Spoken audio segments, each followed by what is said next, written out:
ጤና ይስጥልኝ የተከበራችሁና የተወደዳችሁ የኢትዮ ኒውስ ቤተሰቦች እንደምናላችሁ ሰላምታችን በያላችሁበት ይድረስ።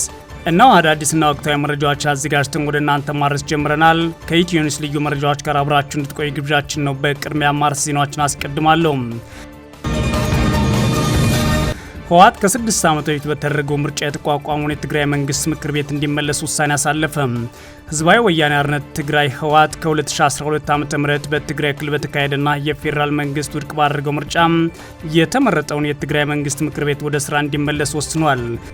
የብልጽግናው ጠቅላይ ሚኒስትር የምስራቅ አፍሪካ አማካሪ የሆኑት አቶ ጌታቸው ረዳ ህወሓት በዚህ ውሳኔ የፕሪቶሪያውን ስምምነት የሚቀለብስ ውሳኔ አሳልፏል ማለት የከሰሱ ሲሆን ግጭትም ቀጥሎ ይመጣል ሲሉ ተናግረዋል። በዝርዝር እናየዋለን።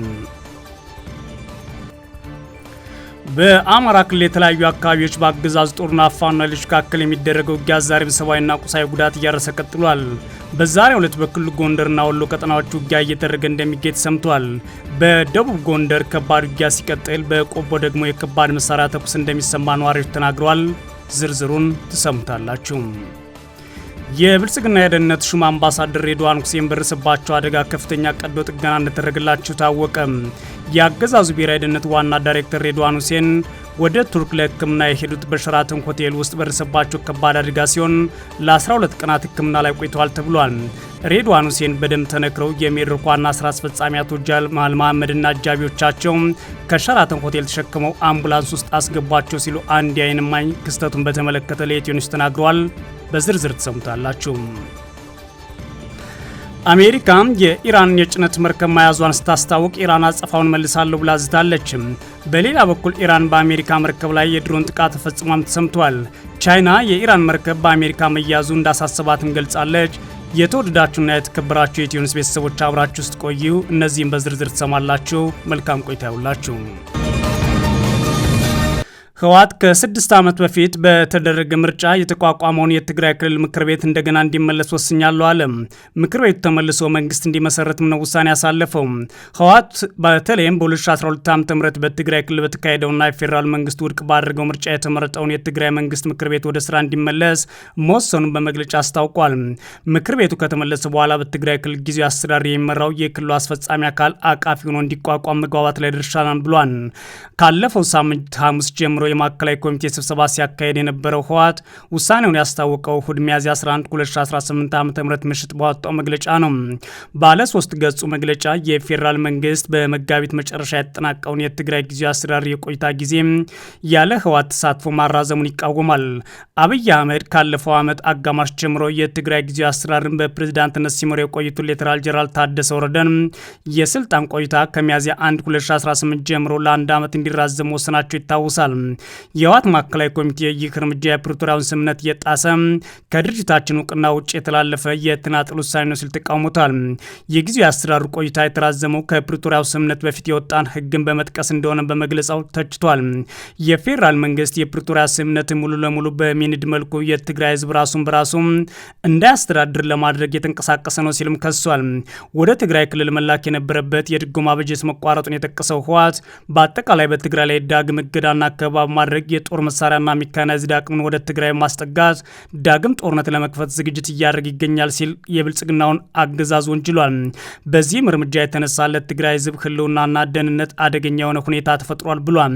የድርጅቱ ማዕከላዊ ኮሚቴ የፕሪቶሪያው ስምምነት አፈጻጸምና ወቅታዊ ሁኔታን በጥልቀት መገምገሙን የጠቀሰው መግለጫው በዚህም መነሻነት የቀድሞ የትግራይ መንግስት ምክር ቤት እንዲመለስ ወስኛለሁ ብሏል። 2.8 ሚሊዮን ገደማ ህዝብ የመረጠው የትግራይ መንግስት ምክር ቤት ወደ ስራ እንዲመለስ ወስኗል ብሏል። የህወሓት ማዕከላዊ ኮሚቴ የሉዓላዊ ስልጣን ባለቤትና የህዝብ ውሳኔ ሰጭነት መገለጫ ሲል የጠራው ይህ ምክር ቤት ለሰላም ሲባል ወደ ጎን ተደርጎ እንደነበረን በመግለጫው ጠቅሷል። የማዕከላዊ ኮሚቴው ወደ ስራ እንዲመለስ ውሳኔ ያስተላለፈው ምክር ቤትና የተቋቋመው የኮሮና ወረርሽኝ መከሰቱን ተከትሎ በአገር አቀፍ ደረጃ ምርጫ መራዘሙን የተቃወሙት ትግራይ ክልል በ2012 ዓ.ም በተናጥል ባካሄደው ምርጫ ነው። በዚህ ምርጫ የክልሉ ምክር ቤት ካሉት 190 ወንበሮች ውስጥ 152ቱን ያህል ህወሓት አሸንፎ ነበር። የብልጽግናው መንግስት በጠቅላይ ሚኒስትሩ በኩል የጨረባ ምርጫ ነው ሲሉ ይህን የጨረቃና የጨረባ ምርጫ አንቀበልም ሲሉ አስታውቀው ነበር። ይሁን እንጂ በሰዓቱ የፌዴራሉ አገዛዝ ከብሔራዊ ምርጫ ቦርድ ውጭ የተካሄደው ይህን ምርጫ ውድቅ በማድረግ የፌዴሬሽን ምክር ቤት ጳጉሜ 2012 ባካሄደው አስቸኳይ ጉባኤ ሀገሪቱ ህገ መንግስት ጋር የሚቃረን በመሆኑ እንዳልተደረገ የሚቆጠር የማይጸናና ተፈጻሚነት የሌለው እንደሆነ ወስኖ ነበር። ምርጫው ከሁለት ወራት በኋላ ለተነሳው የትግራይ ጦርነት ምክንያት ከሆኑት ዋና ጉዳዮች አንዱ ተደርጎም ይቆጠራል። ጦርነቱን ያስቆመው የፕሪቶሪያ ስምምነት ከተፈረመ በኋላ የትግራይ ጊዜያዊ አስተዳደር ከመቋቋሙ አስቀድሞ ምክር ቤቱ የህግ አውጭነት ስልጣኑን በወቅቱ በዶክተር ደብረጽዮን ገብረ ሚካኤል ሲመራ ለነበረው አስፈጻሚ አካል ማስረከቡን ገልጾም ነበር። የህወሓት ማዕከላዊ ኮሚቴ ምክር ቤቱ ወደ ስራ እንዲመለስ የወሰነው ምርጫ ከተካሄደ 6 ዓመት ገደማ በኋላ ነው። ምክር ቤቱ ወደ ስራ ከተመለሰ በኋላ አስፈጻሚው አካል የመከታ አቅሞችን በሚያሳትፍ መልኩ አቃፊ ሆኖ እንዲቋቋም መግባባት ላይ ደርሰናል ይላል መግለጫው። የመከታ አቅሞች ሲል የገለጸው የትግራይ ኃይሎች አመራሮችን በአባልነት እንደያዘ የሚነገርለት የአመራር ውሳኔ ሰጪ ቡድን ነው። ይህ ቡድን ከማዕከላዊ ኮሚቴ ስብሰባ መጠናቀቅ በኋላ በህወሓት ውሳኔዎች ላይ ስብሰባ ማድረጉን መግለጫው ጠቅሷል። ሚያዝያ 9ና 10 2018 ዓ.ም በተካሄደው በዚህ ስብሰባ ላይ የመከታ አቅሞች ምክር ቤት የህወሓትን አጀንዳዎች የሚያጠናክሩ ሀሳቦችን በመጨመር ለህወሓት ማዕከላዊ ኮሚቴ ውሳኔዎች ያለውን ድጋፍ እንደገለጸ ማስታውቋል። የህወሓት ማዕከላዊ ኮሚቴ ከምክር ቤቱ ጋር በተያያዘ ካሳለፈው ውሳኔ በተጨማሪ በትግራይ ህዝብና በሌሎች ህዝቦች መካከል ሊኖር ስለሚገባው ግንኙነት እንደተወያየም መግለጫው ያስረዳል። ከየትኛውም ጊዜ በላይ ህዝባችን ከጎረቤት ህዝቦች፣ ከሌሎች የኢትዮጵያ ህዝቦችና ከጎረቤት ሀገራት ህዝቦች ጋር ያለውን ግንኙነት የሚያጠናክሩ ስራዎች እንዲሰሩ ወስነናል ይላል። አሁንም ቢሆን የትግራይ ህዝብና ህወሓት ቢሆንም ከኢትዮጵያ መንግስት ጋር ያለ ልዩነቶች በውይይትና በድርድር ለመፍታት ዝግጁ መሆናችን እወቁልን ብሏል። አክሎም ግን የክልሉ ህዝብ የትግራይ ህዝብ ህልውናና ደህንነት ለማረጋገጥ እየተካሄደ ያለውን ወሳኝ የትግል ምዕራፍ ከህወሓት ጎን እንዲቆሙ ጠይቋል። ይህንን የህወሓት ማዕከላዊ ኮሚቴ ውሳኔ በተመለከተ እስካሁን ድረስ ከብልጽግና አገዛዝም ሆነ ከትግራይ ጊዜያዊ አስተዳደር በኩል የተሰጠ ይፋ አስተያየት የለም። ከህወሓት በተቃራኒ የተሰለፉ የቀድሞ የድርጅቱ አመራሮች ግን ውሳኔው ጦርነትን የሚቀሰቅስ እንደሆነ በመግለጽ ተቃውሟቸውን አሰምተዋል። ከእነዚህ አንዱ የሆኑት የጠቅላይ ሚኒስትር አብይ አህመድ የምስራቅ አፍሪካ ጉዳዮች አማካሪ ጌታቸው ረዳ ህወሓት በዚህ ውሳኔ የፕሪቶሪያን ስምምነት ውድቅ የሚያፈርስና ውሉንም የሚሰርዝ ተግባራዊ እርምጃ ወስዷል ብሏል። ጌታቸው ረዳ ጨምሮም የፕሪቶሪያ ስምምነትና ከጦርነት በኋላ የተዘረጋውን ደካማ ስርዓት የሚያፈርስ ማንኛውም የተናጠል ውሳኔ በክልላዊ ተዋናዮች መካከል ብቻ ሳይሆን ከራሱ ከፌዴራሉ መንግስት ጋር እንደ አዲስ ግጭት እንዲቀሰቀስ የማድረግ እድል አለው ሲሉ አስጠንቅቀዋል። በአማራ ክልል የተለያዩ አካባቢዎች በአገዛዝ ጦርና ፋኖ ኃይሎች መካከል የሚደረገው ውጊያ ዛሬም ሰብአዊና ቁሳዊ ጉዳት እያረሰ ቀጥሏል። በዛሬው ዕለት በክልሉ ጎንደርና ወሎ ቀጠናዎች ውጊያ እየተደረገ እንደሚገኝ ተሰምቷል። በደቡብ ጎንደር ከባድ ውጊያ ሲቀጥል፣ በቆቦ ደግሞ የከባድ መሳሪያ ተኩስ እንደሚሰማ ነዋሪዎች ለኢትዮ ኒውስ ተናግሯል። በደቡብ ወሎ ዞን አምባሰል ወረዳ በአገዛዝ ጦርና ፋኖ ኃይሎች መካከል የተቀሰቀሰው ውጊያ በከባድ መሳሪያዎች የታገዘ ነው ሲሉ የመረጃ ምንጮች ተናግሯል። በዞኑ አምባሰል ወረዳ አበት የተባለ ተብራራ አካባቢ ለ10 ሰዓታት በቀጠለው ውጊያ ከፍተኛ ሰብአዊና ቁሳዊ ጉዳት መድረሱን የተሰማው የአማራ ፋኖ ብሔራዊ ንቅናቄ ምኒልክ ህዝብ በበኩሉ በአምባሰል አበት ተራራ ውጊያ ቁጥሩ ያልታወቀ የአገዛዝ ጦር ላይ እርምጃ ተወስዷል ሲል አስታውቋል። የአገዛዝ ጦር በተደጋጋሚ አበት ተራራ የከባድ መሳሪያ ድብደባ ካደረሰ በኋላ በርካታ እግረኛ ሰራዊት ከውጫሌ ከተማ ማንቀሳቀሱ ተከትሎ የፋኖ ኃይሎች በከፈቱት ውጊያ ነው ሰብአዊና ቁሳዊ ጉዳት ደርሷል ያሉት የመረጃ ምንጮቻችን በዞን ወረባቦ ወረዳ ሂጀርስ አካባቢ ደግሞ የብልጽግና አመራሮች አጅቦ ይጓዝ የነበረ የአገዛዝ ጦር በፋኖ ኃይሎች ተኩስ ተከፍቶበት በርካቶች መገደላቸውን የተሰማው በጥቃቱ ጠርናፊውን ጨምሮ በርካታ የሚኒሻ አባላት ሲገደሉ ሌሎች ደግሞ ቆስለው ወደ ሐይቅ ሆስፒታል ለሕክምና ተልከዋል ሲሉ የመረጃ ምንጮቻችን ለሚዲያችን ተናግሯል። የፋኖ ኃይሎች በከፈቱት ድንገተኛ ጥቃት ከተገደሉት የሚኒሻ አባላት መካከል የብልጽግና አመራሮች ቆስለዋል ተብሏል። በተጨማሪም በምዕራብና ሰሜን ወሎ ቀጠናዎች በአገዛዝ ጦርና ፋኖ ኃይሎች መካከል በተደረጉ ውጊያዎች በርካታ ወታደሮች የሞትና የአካል ጉዳት እንደደረሰባቸው የፋኖ የመረጃ ምንጮች ተናግረዋል። በምዕራብ ወሎ ቦረና ሳይንት ወረዳ ሰኞ ገበያና በታ በተባሉ አካባቢዎች በተደረገ ውጊያ ደግሞ ከ100 በላይ የጦር አባላት የሞትና የአካል ጉዳት ሲደርስባቸው በሰሜን ወሎ ዞን መቄት ወረዳ ተርፎ የተባለ አካባቢ በሌሊት በተደረገ ውጊያ ከፍተኛ ጉዳት ተመዝግቧል ሲሉ የመረጃ ምንጮቻችን አክለው ተናግረዋል። በተያያዘም በራያ ቆቦ ቀጠና ለተከታታይ ቀናት ሰፊ ቀጠና አካሎ ሲደረግ የሰነበተው ውጊያ ጋብ ያለ ቢሆን ቢሆንም ዛሬም በቆቦ ሆርማትና ጮቢበር ከሚገኙ የአገዛዙ ወታደራዊ ካምፖች አልፎ አልፎ የከባድ መሳሪያ ተኩስ ይሰማል ሲሉ ነዋሪዎች ለኢትዮ ኒውስ ተናግሯል። በቆቦ የተቀሰቀሰው ከባድ ውጊያ ተከትሎ ተቋርጦ የነበረው የቆቦ አላማጣ ትራንስፖርት አገልግሎት መጀመሩንም ነዋሪዎቹ አረጋግጠዋል። በክልሉ ጎንደር ቀጠና የተለያዩ አካባቢዎች ደግሞ በአገዛዝ ጦርና ፋኖ ኃይሎች መካከል በቀጠለው ውጊያ ከፍተኛ ጉዳት ተመዝግቧል ሲሉ የመረጃ ምንጮቻችን ነግረውናል። በዛሬው ዕለት ሚያዝያ 12 2018 ዓ.ም በደቡብ ጎንደር ዞን እብናት ወረዳ ከባድ ውጊያ መቀስቀሱን የኢትዮ ኒውስ የፋኖ የመረጃ ምንጮች ናቸው የተናገሩት። የአገዛዝ ጦር ከሊቦ ከምከም ወረዳ አዲስ ዘመን ከተማ ወደ እብናት ከተማ ጉዞ ላይ ሳለ የፋኖ ኃይሎች ተኩስ ከፍተውበት ነው ውጊያው የተቀሰቀሰው ያሉት የመረጃ ምንጮች ውጊያውንም ቀጥሏል ብሏል። በሌላ በኩል የፋኖ ኃይሎች በዞኑ ክምር ድንጋይ፣ አርብ ገበያ ከተሞች በምሽት ባረሱ ጥቃት በርካታ የአድማ ብተናና ፖሊስ አባላት መገደላቸውን የመረጃ ምንጮቻችን ተናግረዋል። የፋኖ ኃይሎች በኩላቸው ሚያዝያ 11 2018 ዓ.ም ምሽት ላይ በጉና በጌምድር ወረዳ ክምር ድንጋይ ከተማና በደራ ወረዳ አርብ ገበያ ከተማ አዛባ የተባለ አካባቢ ጥቃት ማድረሳቸውን ገልጸዋል። በዛሬው ዕለትም ሚያዝያ 12 2018 ዓ.ም በሰሜን ጎንደር ዞን በአድርቃይ ወረዳ ዛሪማ ቀጠና በተደረገ ውጊያ ደግሞ ከ60 በላይ የአገዛዝ ጦር አባላት ተገድለዋል ሲሉ ያስታወቀው አፋብን ነው። በወረዳው ብስትኒና ጥራይና አካባቢዎች በተደረገው በዚህ ውጊያ ሻለቃ አዛዦችን ጨምሮ ከ40 በላይ የአገዛዙ መከላከያ አባላትና ከ20 በላይ የሚሊሻ አባላት ተገድለዋል ብሏል አፋብን። በውጊያው ታዲያ ወታደራዊ መሳሪያዎችም ወድመዋል ሲል ጨምሮ አስታውቋል። የብልጽግና የደህንነት ሹም አምባሳደር ሬድዋን ሁሴን በደረሰባቸው አደጋ ከፍተኛ ቀዶ ጥገና እንዳደረጉ ታወቀ። የአገዛዙ ብሔራዊ ደህንነት ዋና ዳይሬክተር ሬድዋን ሁሴን ወደ ቱርክ ለሕክምና የሄዱት በሸራተን ሆቴል ውስጥ በደረሰባቸው ከባድ አደጋ ሲሆን ለ12 ቀናት ሕክምና ላይ ቆይተዋል ተብሏል።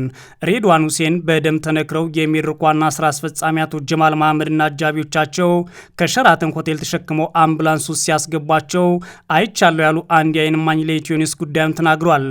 የአሁኑ የብሔራዊ ደህንነት ዋና ዳይሬክተርና የቀድሞ በኤርትራ አስመራ የብልጽግና አምባሳደር ሬድዋን ሁሴን የሚታወቁት በተለያዩ ጊዜያት በሚያሳዩት የፖለቲካ ለውጥና መተጣጠፍ ነው። ከሰሞኑ ከፍተኛ ጉዳት የደረሰባቸው ትኩስ ቁስላቸውን ይዘው አጀንዳ ለመሆን የተከሰቱት አምባሳደር ሬድዋን ሁሴን የስልጥ የዝም መብትን አስጠብቃለሁ ብለው ከመምህርነታቸው ወደ ፖለቲካ የገቡ ሲሆን የመሰረቱትን ድርጅት ይዘው ወደ ኢህአዴግ አጋር ድርጅት ደኢህዴን የገቡ ሲሆን በኢህአዴግ ውስጥም ቀዳሚ ካድሬ ሆነው ቆይተዋል። ቀይ ባህርን አልመልስም የኤርትራ ነው አባቶቻችን ናቸው የሰጧቸው ማለት አጼ ምኒልክን ጭምር በመክሰስ ጭምር የሚታወቁት ሬድዋን ሁሴን የኢህአዴግ ጽሕፈት ቤት ኃላፊ ሆነው ሲያገለግሉ የስርዓቱ አፍ ሆነውም ነበር። አብይ አህመድ ወደ ስልጣን ከመጡ በኋላ አምባሳደር ተብለው ወደ ኤርትራ አስመራ ተልከው የነበሩት አቶ ሬድዋን ሁሴን በአስመራ የኢሳያስ አገዛዝ ለአንድ ዓመት የሹመት ደብዳቤያቸውን አልቀበላቸውም ብሎ ወደ አዲስ አበባ ተመልሰዋል። በዚህ ሂደት የጠቅላይ ሚኒስትሩ አማካሪ ሆነው ያገለገሉ ሲሆን እንደገናም ወደ ብሔራዊ ደህንነት መስሪያ ቤት ተልከው ዋና ዳይሬክተር ሆነው እየሰሩ ይገኛሉ። አምባሳደር ሬድዋን ሁሴን ከሰሞኑ ከፍተኛ ጉዳት የደረሰበት የግንባራቸውን ክፍል በግልጽ ፎቶግራፍ የተለቀቀ ሲሆን አንዳንዶች ቴዲ አፍሮ የፈጠረውን አጀንዳ ለመቀልበስ የታለመ ድራማ ነው ቢሉም ኢትዮ ኒውስ ግን ችግሩ የጉዳት መነሻ እንዳለው አጣርታለች። የኢትዮ ኒውስ የመረጃ ምንጮች የአምባሳደር ሬድዋን ሁሴን ጉዳት የተከሰተው በሸራተን ሆቴል ነው ይላሉ። ዋና ዳይሬክተሩ መጋቢት 27 2018 ዓ.ም ወደ ሸራተን ሆቴል ገብተው ሲዝናኑ ነበር ያሉት የመረጃ ምንጮች የሚዝናኑትም የሸራተን ሆቴል ባለቤት ከሆነው ሜድሮክ ኢትዮጵያ ዋና ስራ አስፈጻሚ አቶ ጀማል መሐመድ ጋር ነበር ብለዋል። ታዲያ በዚህ ጊዜ ነው አደጋው የተከሰተውም ብለዋል። የብሔራዊ ደህንነቱ ዳይሬክተርና የሜድሮክ ዋና ስራ አስፈጻሚ በጋራ ሲዝናኑ ይህ የመጀመሪያቸው አልነበርም ያሉት የመረጃ ምንጮች በዛለት ግን እጅግ አደገኛ ነገር ተፈጠረ ይላሉ። ሬድዋን ሁሴን መቆም አቅቷቸው ገላቸው በሙሉ በደም ተነክሮ አቶ ጀማል ደግሞ ደግፏቸው አዩ ያሉት የመረጃ ምንጭ ነገሩ ድንገተኛ እንደነበረ ተረድተናል ብለዋል።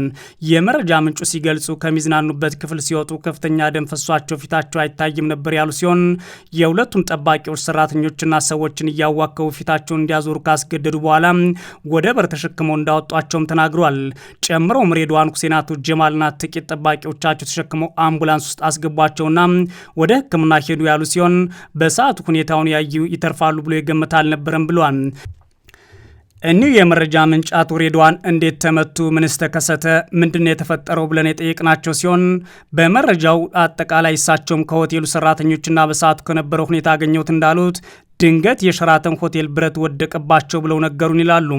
በቦታው የነበሩት የኢትዮ ኒውስ የመረጃ ምንጭ ሸራተን ሆቴል ብረት ወድቆባቸው ከቅንድባቸው እስከ አናታቸው ድረስ ተገመሱ የሚለውን አመናችሁ ወይ ብለን የጠየቅናቸው ሲሆን አንዳንድ የአደጋ ሊያጋጥም ይችላል፣ ነገር ግን የሸራተን ሆቴል የግንባታ ደረጃና ጥራት ብረቱ ድንገት ወደቀ መባሉ አላሳመነን ብሏል። በሬድዋን ሁሴን ላይ በትክክል የደረሰው አደጋ የሚያውቁት የሚድሮክ ዋና ስራ አስፈጻሚ አቶ ጀማል ናቸው ሲሉ አደጋው ተከሰተ የተባለው እንዳላሳመናቸውና ሌላ ችግር ሊኖር እንደሚችል ጥርጣሬን አለኝ ሲሉም ተናግረዋል።